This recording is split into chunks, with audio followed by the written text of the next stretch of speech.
प्रिय भावकों, जय श्री कृष्ण। आज मैं आपको ये बताने जा रहा हूँ कि किसके भाग्य में मकान का योग होता है और किसके भाग्य में नहीं होता है। कोई लोग हैं जीवन भर किराए के भवन में रहते हैं। कुछ लोग ऐसे होते हैं कि जो जीवन भर झुग्गी झोंपड़ी के अंदर रहते हैं या खुले में रहते हैं। उनके योग क्या हैं?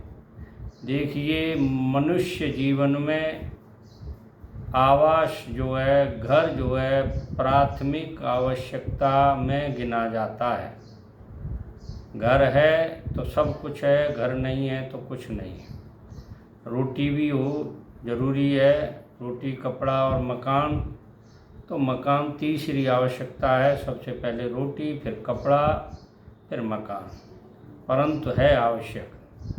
देखिए, जिनके द्वितीय भाव में और द्वादश भाव में और चतुर्थ भाव में जो स्वामी हैं, यानी द्वितीय भाव के, द्वादश भाव के, चतुर्थ भाव के स्वामी, राशि स्वामी पाप ग्रह से युक्त होकर शनि, राहु, केतु, मंगल और सूर्य से युक्त होकर 8वें भाव में अगर वो बैठे हों तो उस व्यक्ति को जीवन भर किराए के मकान में रहना होता है। देखिए, दूसरा भाव है धन का, 12वां भाव है खर्च का, चौथा भाव है घर के सुख का।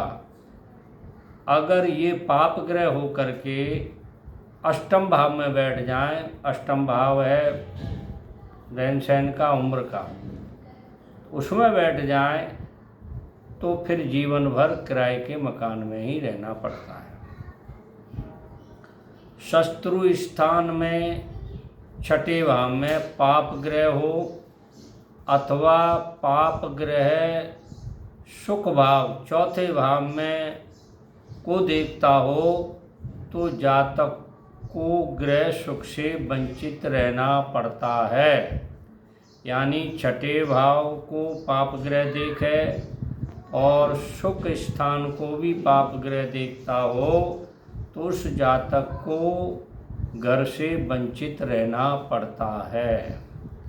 नीच राशि का मंगल, नीच राशि कहते हैं कर्क में अगर मंगल हो, और शत्रु राशि मिथुन और कन्या में मंगल हो, अथवा सूर्य तुला राशि का हो, नीच राशि का हो, और मकर और वृष तुला राशि में स्थित हो तो मनुष्य को ग्रह का सुख प्राप्त होता है। चौथा नंबर है चतुर्थेथ, मतलब चौथे भाव का स्वामी द्वादश भाव में जाकर बैठ जाए तो जातक पर ग्रह में ही निवास करता है। अष्टम में हो तो ग्रह का अभाव होता है। यानी चौथे घर का मालिक द्वादश भाव में, 12वें भाव में जाके बैठ जाए, अगर अष्टम में और बैठ जाए तो बिल्कुल ग्रह का अभाव होता है उसके जीवन में। द्वादशीश यानी 12वें घर के मालिक, द्वितीय घर का मालिक, चौथे घर का मालिक, छठे घर का मालिक, तृतीय और 12वें घर का मालिक अष्टम स्थान में जाकर पाप ग्रह होंगे तो उतने ही ग्रह नष्ट होंगे। यानी अष्टम भाव में जाकर के पाप ग्रहों की जो संख्या होगी उतने घर नष्ट हो जाएंगे, मतलब बनाएंगे चले जाएंगे, बनाएंगे चले जाएंगे। लग्न पहला भाव, त्रिकोण 5वां 9वां भाव, केंद्र 1, 4, 7 और 10 भाव, इनको केंद्र कहते हैं। इन स्थानों में जितने बलवान ग्रह होंगे उतने ही अच्छे ग्रह उपलब्ध होंगे। केंद्र में, त्रिकोण में बलवान ग्रह जितने होंगे उतने ही अच्छे घर उनको प्राप्त होंगे। तृतीय भाव में शुभ ग्रह हों, तीसरे भाव में शुभ ग्रह हों और चतुर्थी बलवान होकर केंद्र या त्रिकोण में स्थित हो तो उसको उत्तम घर की प्राप्ति होती है।